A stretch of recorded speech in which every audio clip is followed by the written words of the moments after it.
"Siapa, Mas?" tanya Mosah melihat Linggah menghampirinya. "Polisi," jawab pria itu terlihat serius. "Hah, polisi? Ada apa telepon kamu?" tanya perempuan itu kaget. Kenapa polisi sampai mencari suaminya? Ada masalah dan hubungan apa? Raut wajah Mosah seketika langsung khawatir. "Kayaknya kasus penculikan," kata pria itu mengambil duduk dengan santai. "Penculikan? Siapa yang diculik?" Mosah langsung netik. Seketika teringat putranya yang ditinggalkan sejak kemarin. Mamanya Gasta diculik, papanya Gasta. Jadi sepolisi kecil laporan sama eyangnya. "Sepertinya habis ini kita bakalan diinterogasi karena kelamaan bawa kabur mamanya Gasta," jawab pria itu dengan wajah cengengesan. "Nggak jelas banget." "Serius dong, Mas, jangan buat jantungan pagi-pagi." Mosah memukul gemas suaminya yang mengerjainya. "Iya bener kan, mamanya diculik papanya, terus dicariin anaknya. Laporan tuh si bocil, Gasta rewel pasti nih. Pulangnya yuk." Mosah yang awalnya berwajah kesal lantaran dikerjai, seketika langsung paham. "Udah diamankan sama calon ustadz nakah." "Aman," jawab Lingga, masih sempat bersendau gurau terus. "Ada apa, Za?" Ibu kepo melihat keduanya nampak tengah mengobrol. "Nggak apa-apa, Bu. Kita kayaknya harus pulang. Gasta malah nyariin. Kamu sih punya anak ditinggal-tinggal, jadi ya nggak bisa tenang bepergian." "Iya, Bu. Tuh, Mas, kalau punya anak tuh nggak boleh ditinggal," kata Ibu, kata Moza setengah bercanda nyalahin suaminya. "Kalau dibawa bagaimana ceritanya? Kita buat adiknya Gasta," bisik pria itu gemas. Keduanya saling melempar senyum di bawah tatapan ibu. "Sudah mau pulang? Baru juga sampai, Za." Mas Galen ikut keluar nimbrung obrolan. "Iya, Mas, Gasta malah rewel. Kita pulang dulu ya, Mas." "Terima kasih, masih sering nengokin ibu," kata Moza terharu. Pria baik yang selalu ada saat bahkan keluarga Moza sedang di titik terendah. Mungkin bagi Galen itu semua tidak berarti, seperti halnya balas budi dulu.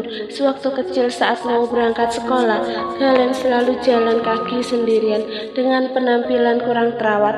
Hampir setiap pagi Bu Mariam yang memergokinya pulang berbelanja, memberikan sedikit uang saku dan juga susu untuknya. Hal itu yang membuat Galen tidak pernah lupa dan seperti mendapat kasih sayang dari perempuan bergelar ibu. Galen kecil adalah anak korban broken home. Kedua orang tuanya bercerai sejak pria itu kecil. Dia tumbuh tanpa kasih sayang kedua orang tuanya, ikut ayahnya yang kaya raya, tetapi seperti anak yang tidak pernah terurus. Semenjak ayahnya menikah lagi, bertemu dengan Bu Mariam seperti obat yang menjadikannya keluarga perempuan tulus yang memperhatikannya. Makanya saat tumbuh dewasa dengan segala kesuksesannya, Galen tidak akan pernah lupa kebaikan seorang Bu Mariam. "Pasti aku akan sering-sering datang jika sedang di Jakarta. Sehat-sehat selalu ya, Bu," ucap pria itu tersenyum tulus. "Terima kasih, Mas, pulang dulu." Lingga berpamitan. "Eza, itu rendangnya bawa sekalian. Bu Alis kan senang." "Produksi banyak, Bu," tanya Moza memastikan. "Alhamdulillah, ada aja rezekinya. Itu yang sudah Ibu kemas dibawa sekalian." "Iya, Bu." Moza yang hampir masuk mobil kembali mengekor ibu ke dalam. "Ini bawa saja semua," kata perempuan itu sudah mengemasnya. "Kok banyak banget sih, Bu?" "Nggak apa-apa, udah ada juga buat oleh-oleh Galen nanti. Kamu kan jarang mampir sekarang."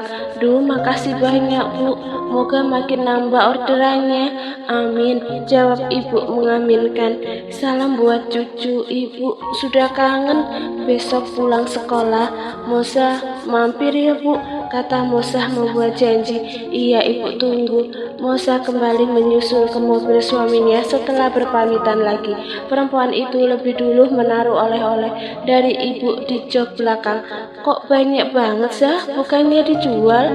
Tanya Linggah demi melihat bawaan istrinya.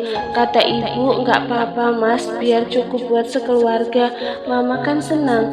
Gasta juga kalau yang nggak pedes, jawab perempuan itu santai. Linggah langsung melajukan mobilnya ke arah jalan pulang. Sementara Mosah menikmati perjalanan pagi jelang siang ini dengan sayup-sayup ngantuk. Sebenarnya tubuhnya lelah sekali, gegara semalam begadang. Andai saja tidak di hotel, mungkin Mosah akan bangun siang hari. Sayang, ngantuk ya? Tanya Linggah menatap sekilas. Tangannya terulur mengusap puncak kepalanya dengan sayang. Capek mas, jawab Mosah benar adanya. Ya udah tidur, lumayan 20 menitan. Kasihan banget sih diculik papanya Gasta, kata pria itu sembari mengelus kepalanya. Mosah nampak menguap beberapa kali, tetapi tak pantas terlelap perjalanan yang tidak begitu lama terasa nanggung. Mau beli sesuatu dulu nggak sebelum pulang? Tawar Linggah memastikan. Enggak mas, pulang aja, kasihan Gasta kalau tidak mampir-mampir lagi kelamaan. Mosah ingin cepat sampai di rumah. Dia sudah meninggalkan putranya cukup lama, padahal baru semalam sudah merasa sangat berdosa. Pria itu mengiyakan perkataan istrinya, melajukan mobilnya langsung pulang. Mas, nanti kalau ditanyain mama jawabnya gimana ya? Mosah mendadak bingung bin canggung menyiapkan prakata yang pas ketika sampai rumah. Mama tahu kok, bilang aja diajakin Mas Linggah bulan madu, jawab pria itu santai. Hah, masa gitu? Jangan, aku malu. Ya emang bener kan? Pikir nanti saja, mama gak akan nanya macam-macam. Paham banget malah, sahut Linggah sembari membelokkan mobilnya ke arah masuk. Mosah langsung turun begitu mobil terparkir sempurna, tak lupa menurunkan barang miliknya dan oleh-oleh dari ibu. Keduanya mengucapkan salam saat masuk. Kok sepi mas? Orang-orang pada kemana? Tanya Mosah sembari menaruh bawaan ke meja. Di belakang mungkin, sahut Linggah langsung menuju ke kamarnya. Sementara Mosah mencari-cari keberadaan Gasta lebih dulu. Namun sayangnya bocah kecil itu tidak ditemukan di seluruh isi rumah. Non Mosah sudah pulang, nyariin Den Gasta ya non? Tanya ART di rumah itu. Bu, panggilnya Mosah. Bu, panggilnya Mosah saja. Iya, Gastanya mana ya bu? Kok rumahnya sepi gini? Mosah masih kurang nyaman saat ART di rumah Linggah memanggilnya Mbak Majikan saja. Walaupun menantu dari Bu Alicia, ia masih tetap merasa seperti Mosah yang dulu saja. Iya mbak, maaf, sudah nyaman begini. Dan Gasta diajak Mas Naka keluar, soalnya tadi pagi rewel. Oh gitu, kalau mama sama papa kemana? Tanya Mosah lagi mengingat ini hari libur. Keluar juga, kalau ibu sih tadi cuma bilang ada urusan di keluar. Kalau bapak kayaknya olahraga. Apa yaitu? Main apalah? Jelas ART di rumah itu cukup memuaskan. Ya sudah, terima kasih bu, permisi dulu. Pamit Mosah ke kamarnya. Saat membuka pintu, terlihat Linggah sudah menukar pakaiannya. Mosah sendiri langsung membuka hijabnya, perlu menggantikannya juga. Orang-orang pada kemana sayang? Tanya pria itu mendekat. Gasta malah diajak jalan sama Naka. Kalau mama ada urusan di luar, kata perempuan itu sembari membuka pintu lemari, mencari pakaian ala rumahan yang nyaman dan tertutup. Berarti aman dong, kata pria itu tertibah memeluk istrinya, menghirup wangi belakang kepalanya yang begitu memabukkan. Mas, jangan gini, geli, protes Mosah merasakan hatinya kembali berdesir. Perutnya serasa dihinggapi banyak kupu-kupu yang menari saat bibir pria itu mulai membisikkan kata deduktif. Tangan pria itu membalikkan tubuh Moza dan mulai nakal berselancar di mana-mana yang ia sukai. Suara kecil itu pun kembali lolos dari mulut mungilnya. Suaminya itu memang pandai sekali memanfaatkan situasi di mana ada jalan. Di situ ada banyak cara untuk modus mencetak angka di gawang lawan. Sekali lagi merusuh saat matahari, bahkan baru saja meninggi. Waktu kapanpun jadi, namanya juga pengantin baru ya begini. Tidak peduli jam berapa, kalau ada jalan gas saja selagi tidak ada hambatan dan tikungan. Lingga kembali membawa istrinya melayang bersama mimpinya, menciptakan keromantisan dan keharmonisan yang dalam sekejap saja berhasil membuat seorang Lingga dan Nendra kecanduan.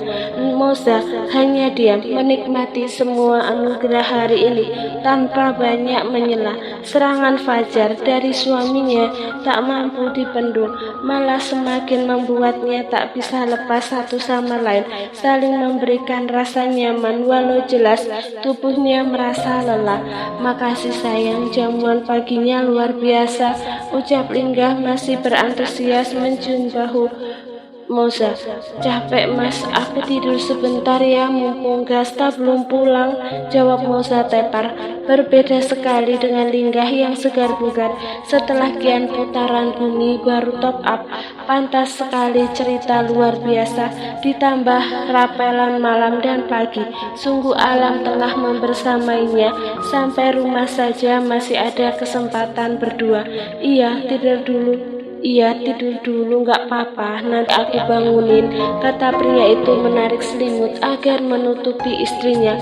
Lingga baru keluar mencari kesibukan sendiri, menyeduh kopi, merokok, sambil menatap layar laptop di halaman samping pinggir kolam. Pria itu sengaja mengirim pesan pada adiknya yang membawa Gasta. Rupanya tengah dibawa jalan-jalan ke pusat bermain gegarah rewel tadi. Om, kita main apa lagi? Tanya Gasta masih semangat setelah seru-seruan di kolam bola. Gasta belum capek. Om haus. Gasta mau es krim gak? Tawar Om Nakah. Pria itu begitu sabar ngomong bocah. Sepertinya habis ini perlu diberi apresiasi tertinggi karena berhasil membuat kakaknya aman sentosa di rumah. Mau Om, tapi kata mama gak boleh banyak-banyak, satu hari satu es krim saja biar sehat. Mama bilang gitu. Oke, kita beli sekarang kan? Gasta dari tadi belum makan es krim, berarti boleh dong. Asik, Gasta mau yang coklat ya Om, kata bocah itu girang. Nakah membawa keponakan kecilnya ke kedai es krim yang ada di mall sana. Duduk yang manis, biar Om pesan dulu, kata pria itu beranjak. Gasta kecil menurut, mengayunkan kedua kakinya dengan kedua bola mata liar menyapu sekitar, sementara Nakah membawanya ke tempat duduk dan memberikan satu cup es krim rasa coklat. Ini es krimnya, selamat menikmati, kata Nakah antusias. Bahkan pria itu sengaja mengambil beberapa gambar dan video Gasta yang masih belepotan lalu mengirimkannya ke Lingga.